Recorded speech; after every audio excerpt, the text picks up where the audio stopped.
Hello, everybody. I'm very excited today because I have a very amazing guest for you. He's commonly known as the brand doctor. He runs the brand doctor podcast. His name is Henry Kaminski Jr. You got And it. yes, and one thing that I have in common with this guest is we both very passionate about branding. I'm crazy about branding. He's also crazy about branding.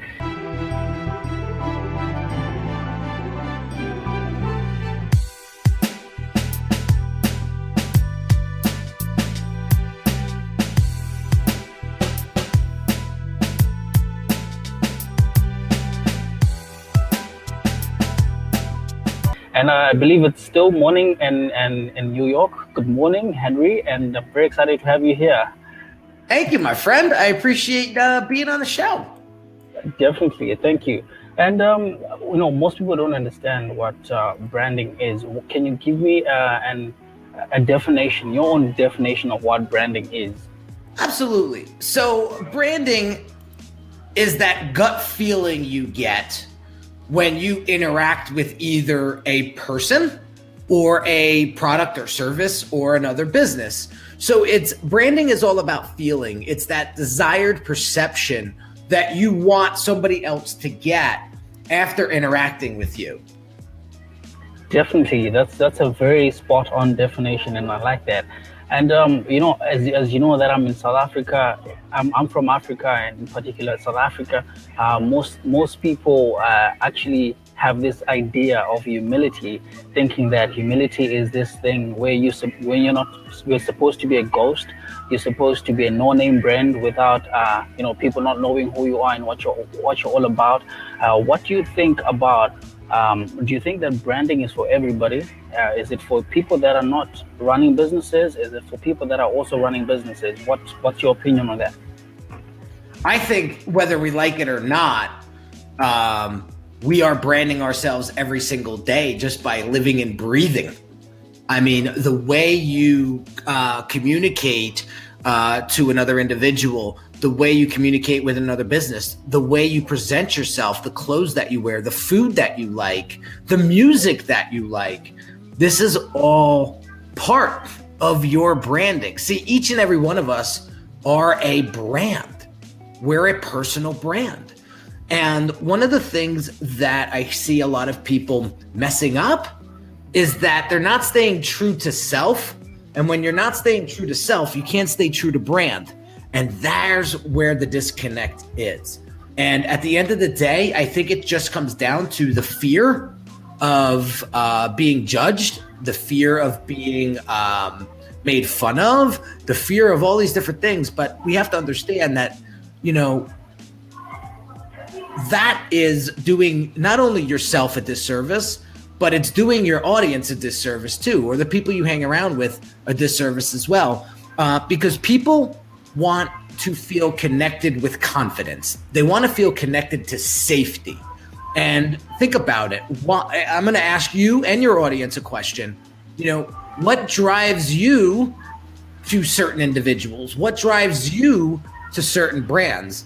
It's the confidence that they project, and it's that feeling that they give you that makes you feel empowered or makes you feel like they're leveling up your status in your life. And when I mean status, I don't mean, the watch or the clothes or the cars. I think what's going to make tomorrow easier. And I think that is a big thing that people need to pay attention to is embrace your brand, embrace what you love, embrace what you hate, and don't worry about what other people think so much. That's very profound. And you spoke about staying true to yourself, which speaks to the core of what you really stand for, what you really stand. Let me ask you a very personal question. What do you stand for, Henry? Impact. Impact and trying to make this world a better place. When you can make this world a better place, if you can empower somebody and lift them up, make them better, give them some thinking that they probably never thought about before, and just make them feel better about themselves, they're going to do way better inside of their business and brand. And so I just want to level people up. That's very true, and your impact has definitely reached South Africa, and I'm a product of that.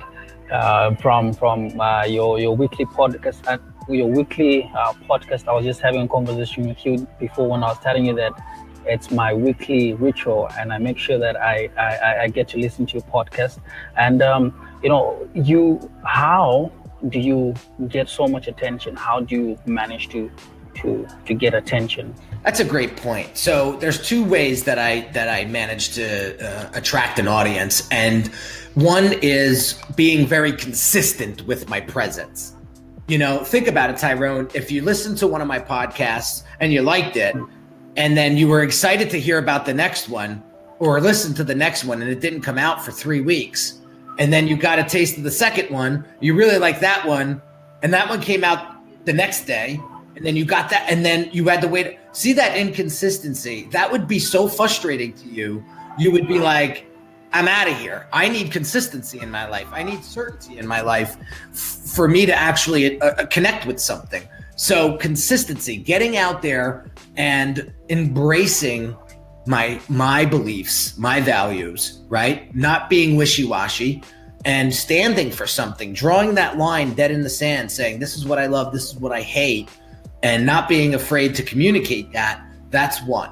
Number two, it's, I just had it off the top of my head. Being very creative with it.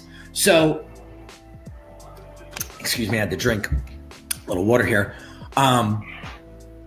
Being creative with it. So a lot of people are just mimicking their competition or mimicking other people. And what happens when you do that is you just become another Me Too brand.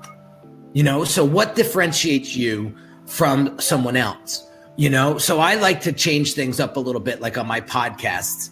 I try to go for the jugular inside of my podcast, where I ask my guests when I do have them on the show, what's that one thing that bothers you so much about your industry, and what are you so passionate about tackling to overcome this or to defeat this pet peeve of yours, right? That brings out a lot of emotion in people.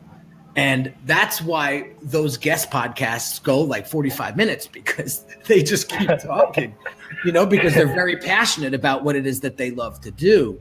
And so putting that sort of spin on things, hitting them from different angles, right? There's a concept called omnipresence, and the concept of omnipresence means the feeling you give to someone that makes you feel like you're everywhere.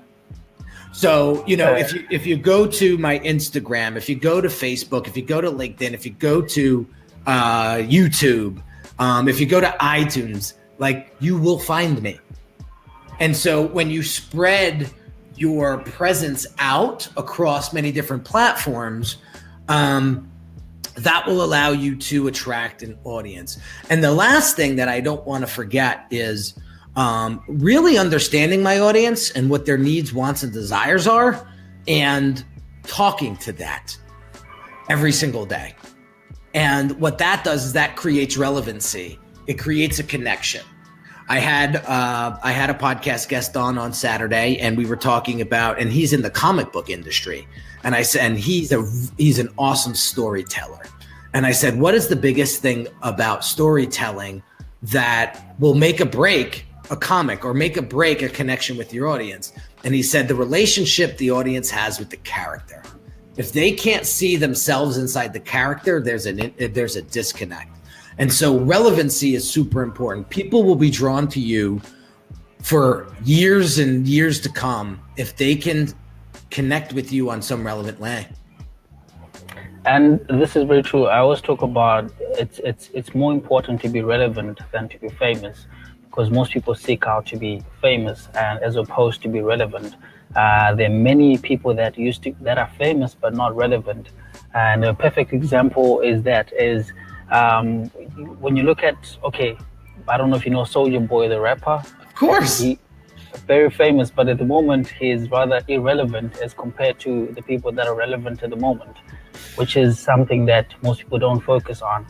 And the next question that I have to ask you is, I always get this a lot where people come out and communicate to their audience or to the world that I'm the world's number one sales expert. I'm the world's number one, at marketing expert. And many of the times, these people are not actually the world's number one, and they're coming out and communicating that they're the world's number one.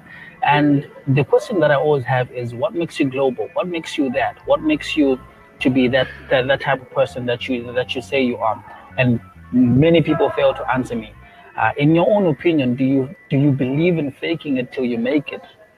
No, I don't. And I've lived that. I lived that for a while, and I understand why it. And here's why it doesn't work. Eventually, the truth catches up to you. Definitely. Okay. And so you can't fake it till you make it, because eventually the truth will shine and you will be revealed. Okay. So one of the things that I like to do is I don't like to claim myself as a branding expert. I don't like to claim myself as the number one of anything, because I know I'm not. Okay. Mm-hmm. One thing that I am, though, is very passionate about people. I'm very passionate about branding. I'm very passionate about design. I'm very passionate about taking people from this level here and bringing them up a couple notches, to a more enhanced look and feel, or an enhanced way of living, right? But that's what I believe, that if you invest in yourself, great things will happen. I just happen to be somebody who is very passionate about branding and stays very consistent with understanding and learning about branding. And that's what people are attracted to. So understanding that people will buy why, and this comes from Simon Sinek, I didn't make this up, but people will buy your why before they buy your what or your how. And so I go out there every day before I go live and I say to myself, is what I'm about to say in line with my values? Will this help someone that is listening enhance their brand identity, their presence, their messaging? And that's how I position myself. So I wouldn't recommend you fake it till you make it. I would recommend that you stay very consistent and narrow with whatever it is that you love to do. So the biggest problem, Tyrone, is people are trying to be everything to everyone, and it dilutes your subject matter expertise. So what I would recommend is you stay extremely narrow with what it is that you're really, really good at, and just be a forever student. So consistently learn new things about the industry and apply them and say, how can I help my audience do this? So if there's one thing that I would want your audience to take away from this call or this live or this podcast, whatever you decide to do with it, is focus and ask yourself, who do I truly want to serve? And then learn everything you possibly can about that individual, and then go in and start creating products or services that will help them. Wow. This is amazing. Now, just to add on to what you just said, and I also believe that it's always better when people say it. If people say that you're the world's best, than as opposed to you coming out and saying that I'm the best at this. And you spoke about having a narrow focus briefly. Have you ever heard the statement, jack of all trades and master of none? It's something which is very common, I find, with people, where they try like a broad approach on their branding, and they try to focus on doing this and this and this and this and this and this and that. Can you just go deeper or in terms of narrowing down your focus and how people can just focus on that one thing and they can be known for that one thing? As I'll give an example with you. if you're to think about branding, it's your thing. It's that one thing that we can talk about. Design, everything, we can talk about that. So can you just help me narrow that down? Yeah. So if I'm hearing you correctly, you're asking me how to narrow that focus down? Yes. Okay. So one of the things is, if you want to get tactical, we can get tactical. One of the things that I do with my clients is I create a client brief. And basically I do a lot of front end discovery with that client. So when I'm helping a client build a brand, I go through 7, sometimes 10 hours of discovery calls with them, similar to this, very virtual. It's either through Skype or Blue Jeans, they're recorded. And I am trying to learn and immerse myself into their brand to find out what it is that they're truly passionate about and find that ideal customer persona.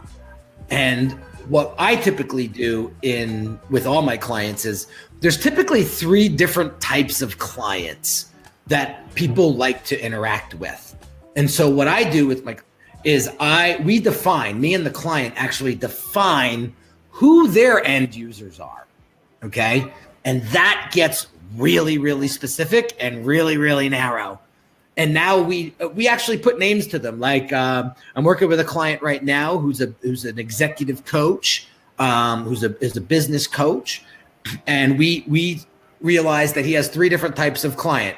He has Tiny Tim, he's got Mr. Ego Man, and he's got Lazy Susan, and they all have different demographics. They all have different stories and backgrounds. They all have different goals, all different needs, different solutions, and we have different solutions for each one of them. And so identifying who that is and really talking specifically to them, everything becomes easier. See, when you try to talk to thousands of people, it's very hard to narrow your messaging. But when you can talk to one person, it makes your messaging very, very simple. Why? Because now I know what Tiny Tim needs in his life, and I know the exact solution that I need to provide him. And the same thing goes for the other 2 types, user types or user personas. So that's how you narrow down who it is that you want to serve. And so it all comes down to you, Tyrone. Like, you're in charge of your brand. You're in charge of it. And so you can enjoy working with certain people, or you can absolutely hate working with certain people. So it really comes down to you. And that's the greatest thing about branding, is you have 100% control over it on your end, where you could say, listen, I don't want to help those types of people. I want to help this type of person. And then you just go all in. And I can hear it now because I've gotten it a lot, and I've struggled with it too myself. You say to yourself, well, I might be missing out. The FOMO sets in, right? The fear of missing out sets in. Well, if I focus in on just Tiny Tims, what about Johnny and Sally and Bob, or small businesses? Well, you just said to me that you really love working with Tiny Tims. So what are you worried about missing out? Like, there's plenty of Tiny Tims in the world that you can serve. So it's that limited belief, it's that fear of missing out that you just need to eliminate, because it's going to dilute your messaging and really make it hard for you to market your business and brand in the future. Wow, man, this is amazing. A lot of people say that your brand is not just your logo, which is true.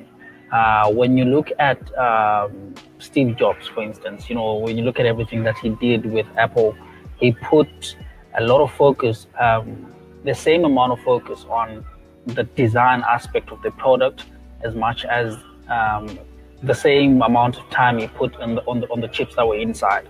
And I believe that, do you believe that design can also evoke some sort of emotional reaction towards a brand? Absolutely. There's a study out there that says 80% of buying decision actually comes from the color of the Wow. of the product or service that you're delivering, or the color of the brand. And so when you focus on color, understanding the way you design a color identity for a brand isn't, oh, I like the color purple, so I'm going with purple today. It's what does that color purple represent? And you could just Google color psychology and you'll find dozens of charts and examples, and right? So what you need to understand is looking at what certain colors represent and the value that's subliminally behind them, and asking yourself, now, does that color or align with my audience's values? Because subconsciously, purple, I roll with purple. I love purple personally, but I also picked it because I'm creative and it represents creativity. It represents royalty. I like the finer things in life, not calling myself royalty, but it represents royalty.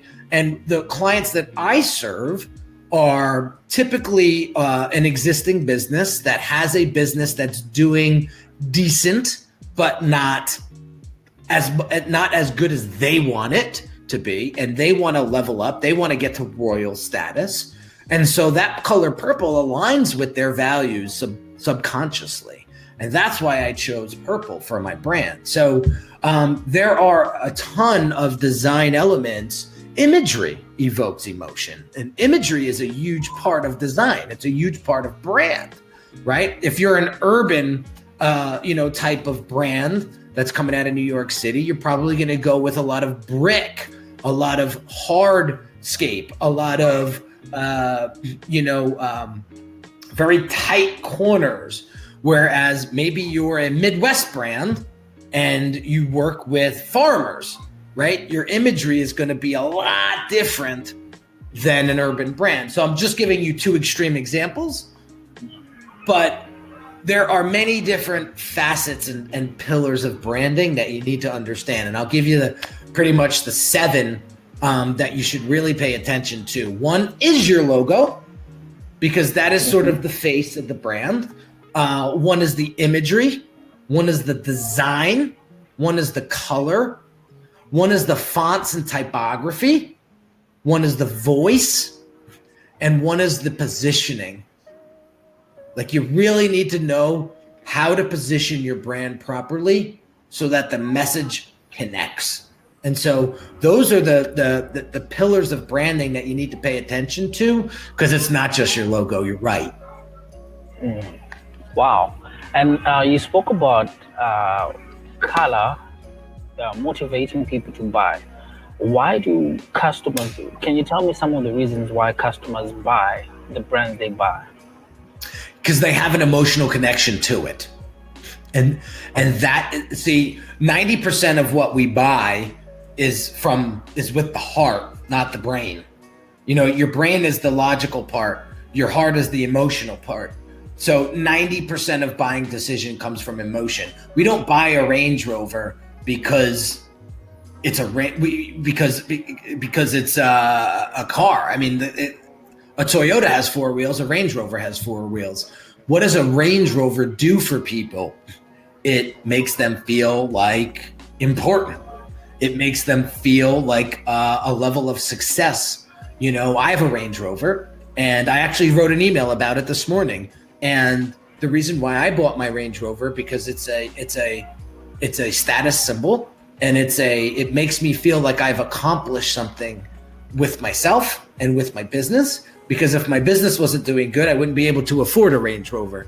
So, every time I get into that truck, I say it makes me feel proud. It makes me feel powerful. It makes me feel, and I'm not afraid to ask, and all of those things may sound so silly to people, but that's how it makes me feel.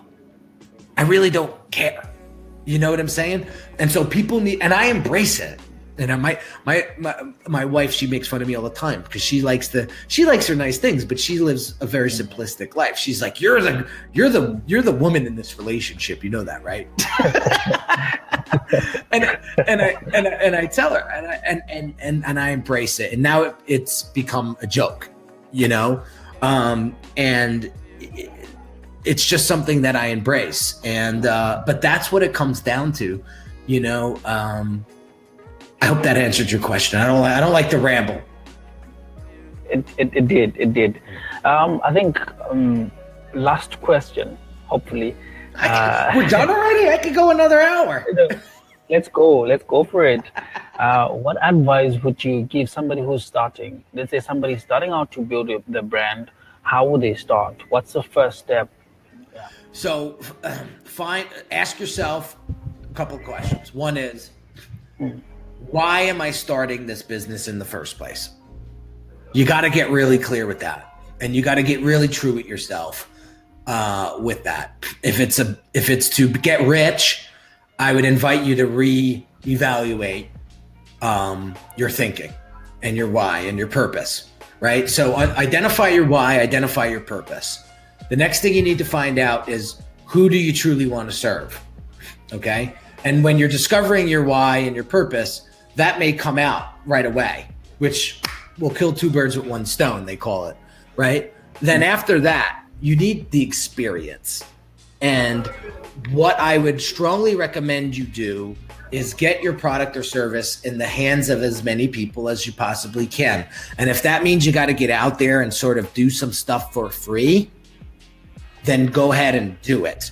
Why? Because that will give you the experience, the confidence, the wisdom, the understanding to know where your strengths, where your weaknesses are, so that you can correct them. It'll also give you the leverage to create case studies and testimonials to then focus that into paid customers. And so you'll market the experience, you'll market those case studies and the results that you've given those people that you've worked with. Now, those people that are watching, they don't know that you did it for free. You don't have to tell anybody that. Who cares, right? But the point is you're starting to now show and prove. And we used to throw around, and I still throw around that phrase to this day, because at the end of the day, it all comes down to showing and proving that you're a subject matter expert, but you're not calling yourself that. People are calling you that. There's a difference. When the market calls you an expert, that's one thing. But if you're calling yourself an expert and you're really not, that's where your brand crumbles. So that's basically the best advice I can give to somebody who's just starting out. Yes, I know you're going to cringe when you hear me say, get out there and start working for free for people. But honest to God, you got to get your feet wet somehow. And that's how you do it. But let me not forget this as well. Tony Robbins says, success leaves clues.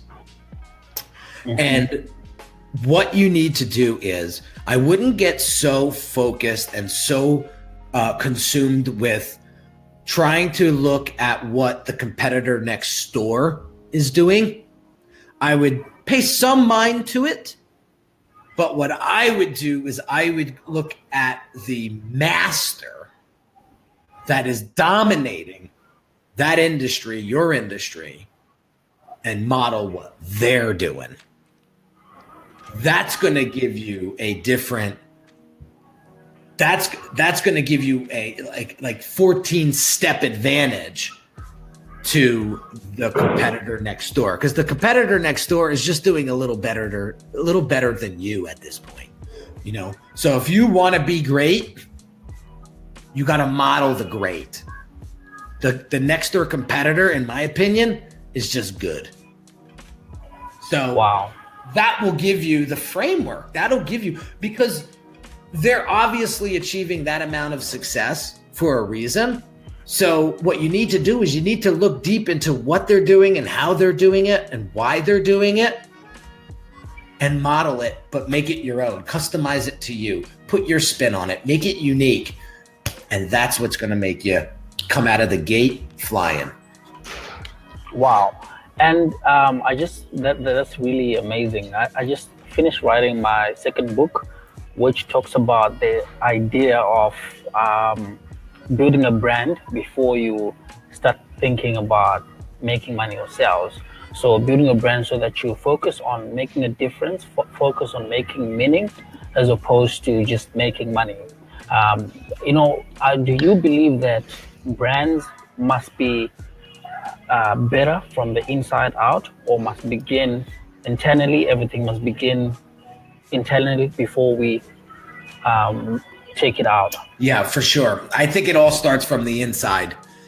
I think really defining your purpose is really going to help the brand grow and evolve organically and really build that solid foundation. When you know your purpose, when you know your why, and you're really clear with that, and you're not going to deviate from it just because somebody else maybe made fun of it one day, right? Because that's what happens. People will get trolled on the internet, and they will get so upset about it that they'll shut their doors. And it's so crazy, but it sounds so extreme, but that's what people do.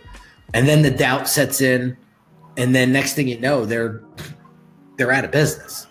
And so really focusing in on building your confidence, investing in yourself, investing in your brand, defining your purpose and your why. Start from the inside, and then the outside will sort of grow itself. And so it's great that you asked some really great questions, my friend. You do. Thank you very much. Thank you. I'm learning from you.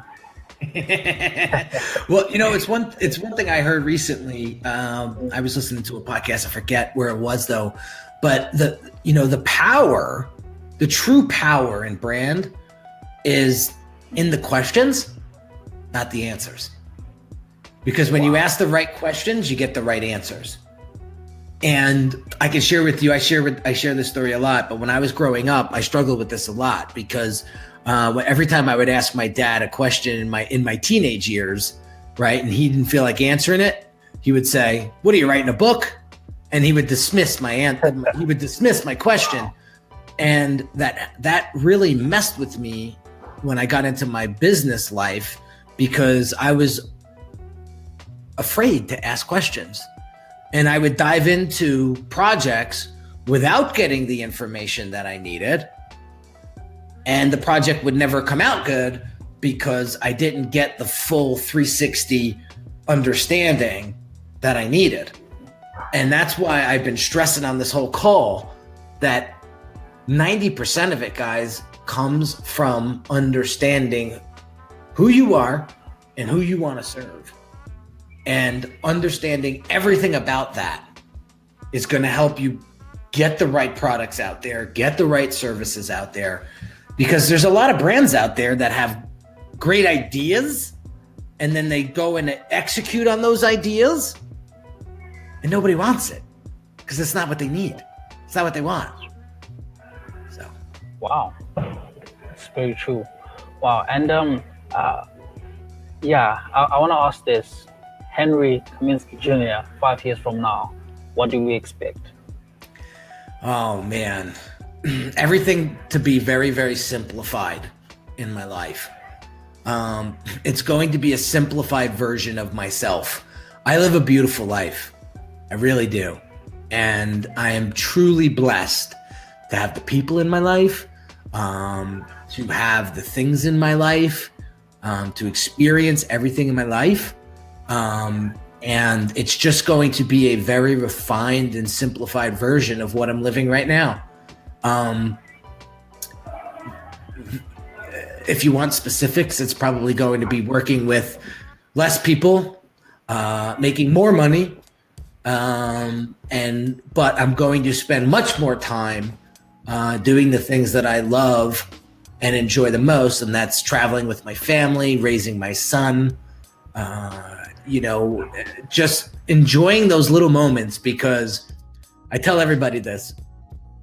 Like, life is so short. Life is extremely short. And if we don't pay attention to being present and doing the things that we love to do today, it's going to be gone in 2 minutes. No, I can totally relate to that. I would say that I'm all about living the world that we're living, and everybody that I meet in a way better state than when I first got them, when I first met them. I want my contribution to this earth to be very positive, and to have people that will say, this guy, his life contributed to my success or where I am today, and which is something that I said I can relate to what you just said. So I really can't wait to see all the great things that are going to be happening in your life. Next question. One question that I also wanted to ask you is line extension. Alris and Jeb Trout, they talk about it as a trap. And many people, when they're running a very successful brand, um, they tend to then expand that brand, and then just try to use the same name and for everything. So, what do you think about line extension? Do you think companies succeed when they line extend? I think that when they line extend but they stay true to their values, and they stay aligned with their purpose, right? They're going to win. Okay? They will win.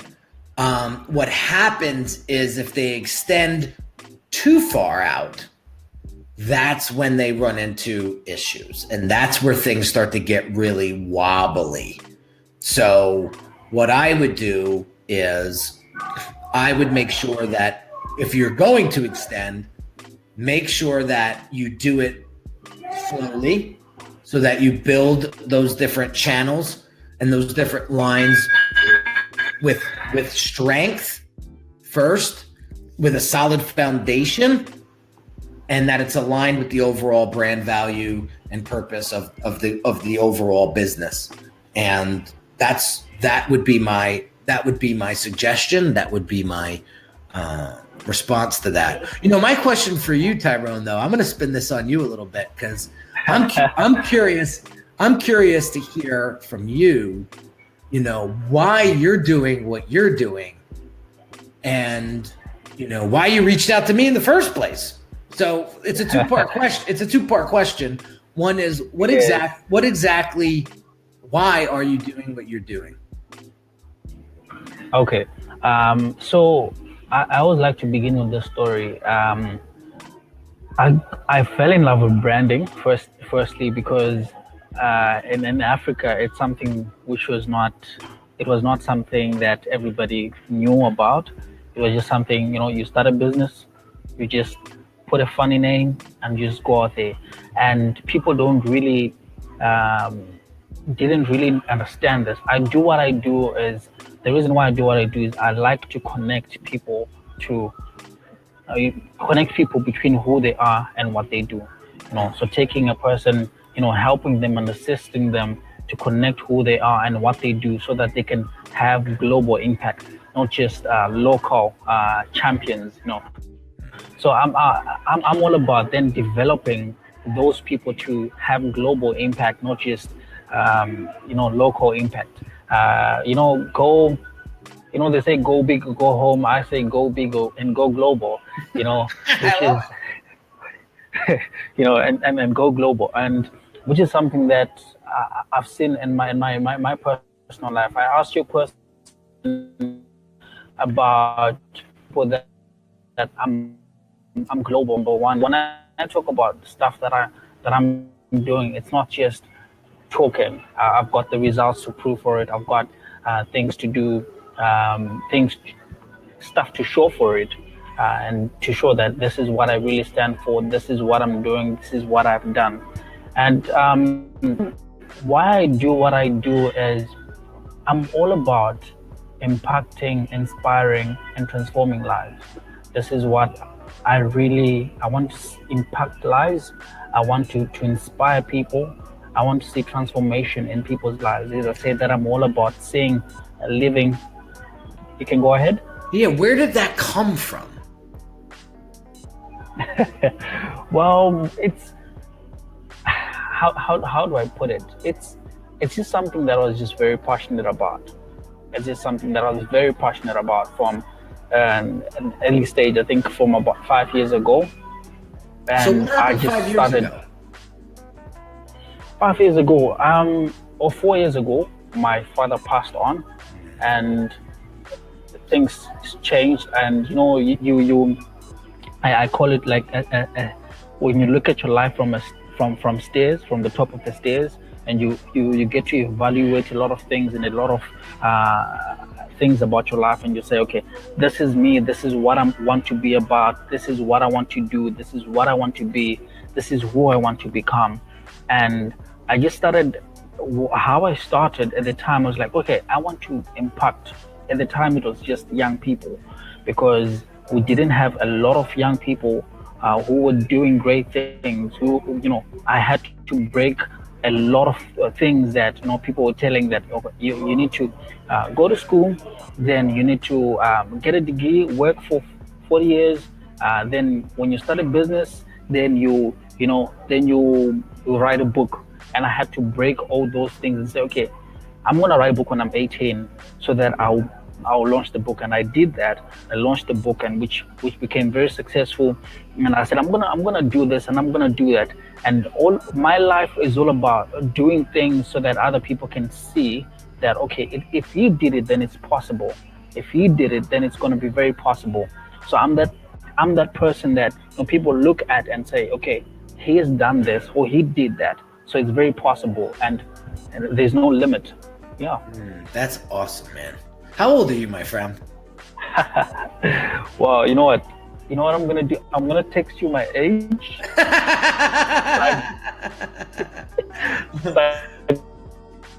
Note. You're funny. I know. Well, Yeah. listen, you're very impressive. You're very impressive. Yeah. And I wanna congratulate you to actually getting really focused in what it is that you want to do while you're here on this world and in this lifetime.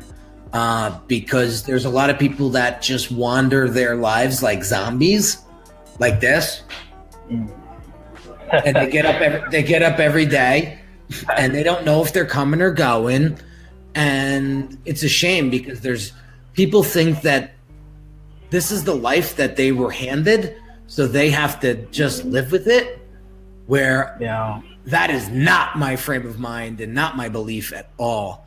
I believe that you have the power to design the life of your dreams. It's just a matter of you finding the right reasons behind it to actually do it. And It's true. and so it's sad, and my heart goes out to you that it took the passing of your father for you to sort of stand up, brush your shoulders off, get tight, and say, this is what I'm going to set out to do for the rest of my life. And it's typical. And the reason why I asked that is because typically there was one or two defining moments in people's lives that get them to get that fired up to create their brand. And that is the drive, that is the force behind it all. And like you said, it's getting down to that and really digging that out and exploring that, which will define everything else that you do. It will. Okay. And Go ahead.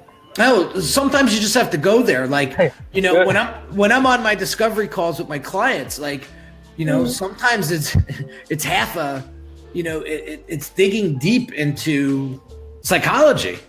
Why would somebody want this product or service? Why did you create this brand in the first place? Why do you want a new website? Why do you think it's time for a new logo? Those questions really unveil the true meaning to why they're doing it, right?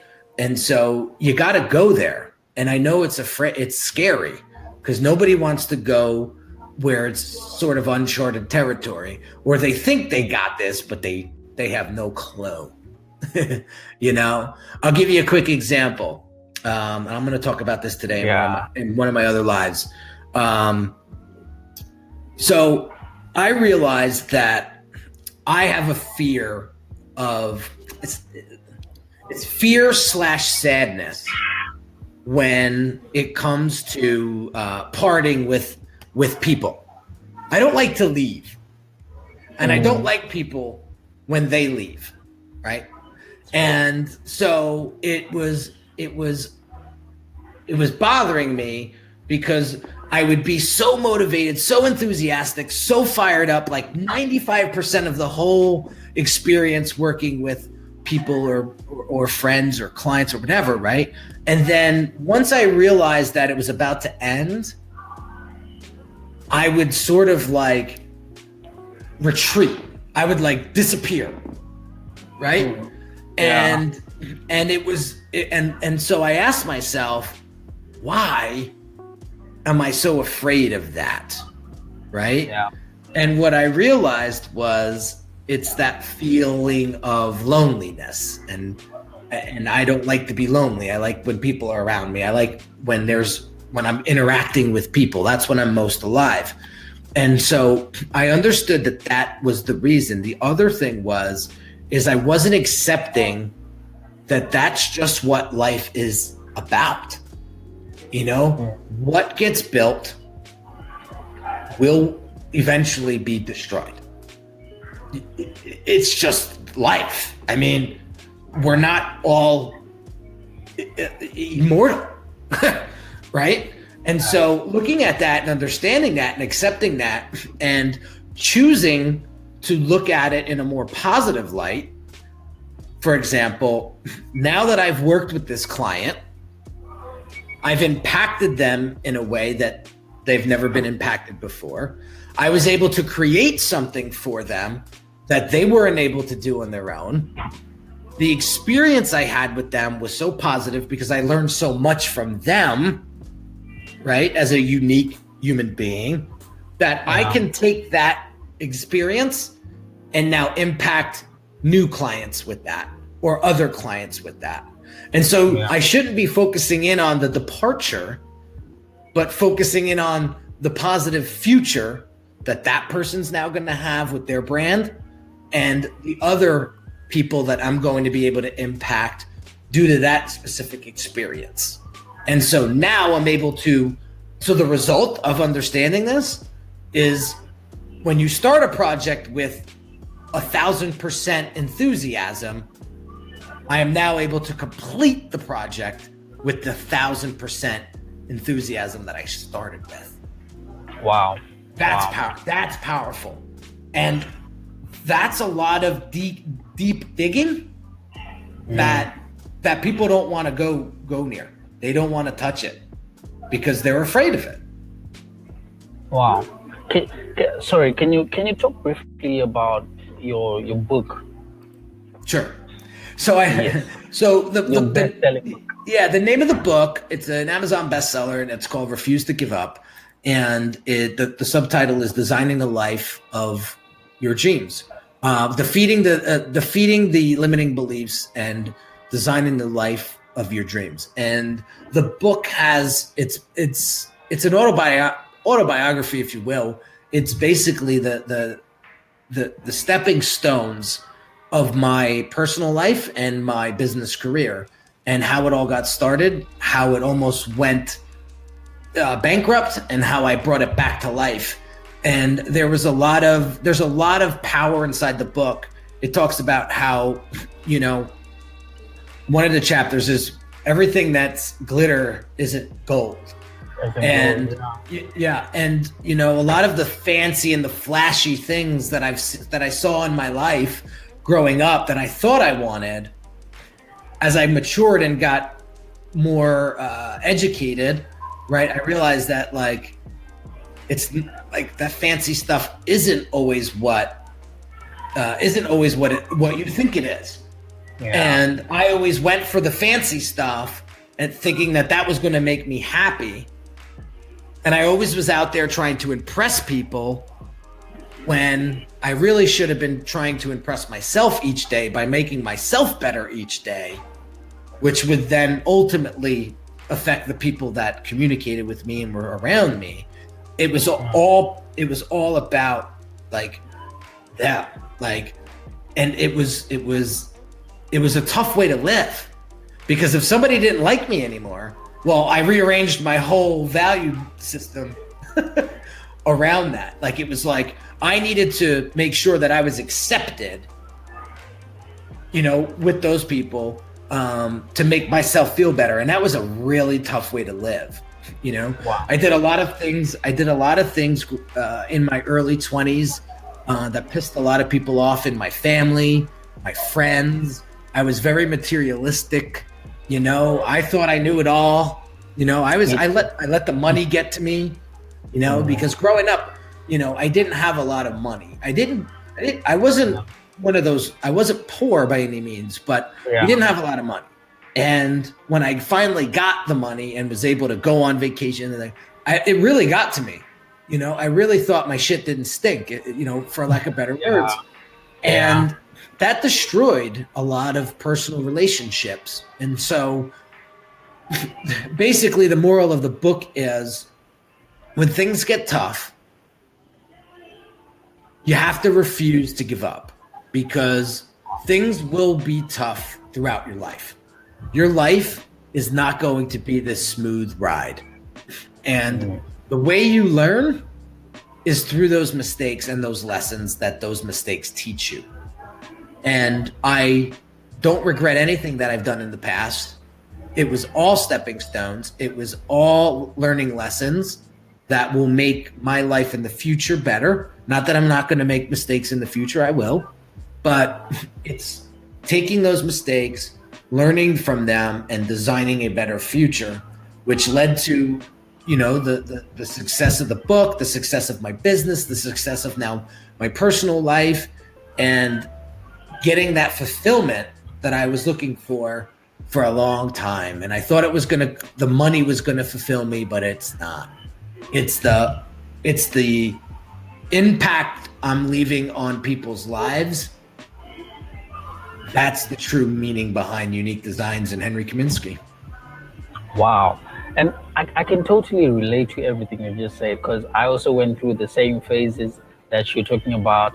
And I can relate to everything. It feels like you're talking about me. I actually need to get your book. In fact, I'll do it today because I really need it. Wow. And, I think one of the things that really drew me to you was just your authenticity, in your brand, in everything, and the cleanliness as well. Today I was thinking to myself when you started, I'm like, oh, I feel underdressed because he's all looking very fashionable. He's all looking very prepared and stuff like that. And the authenticity and the cleanliness of your brand, if you were to give me one word that better describes your word, which word would that be? My what word? One word that better describes your brand. Oh, my brand. Yeah. Oh man, it's sort of like it's sort of like a two-word punch, but the word that comes to mind is impact and enhance, right? But it's simplicity as well. I think that I think is what you're talking to when you say cleanliness. Yes. And because, the world is evolving at such a rapid pace. We're getting bombarded with thousands of messages a day, a minute, if you will, right? And what we need is more simplicity in our life, thinking about the foundational things. Our grandparents roamed this earth at one point, and they didn't have 1/10 of what we have and what we live with, right? And so I start to think about, what would my grandmother or what would my grandfather say about this move, about this action, right? And so simplifying things down makes people feel safe. It builds confidence. It allows people to digest your messaging in an easy way. I posted this on my Instagram last night. That was very, very, I got a great response from it. And it looks like this.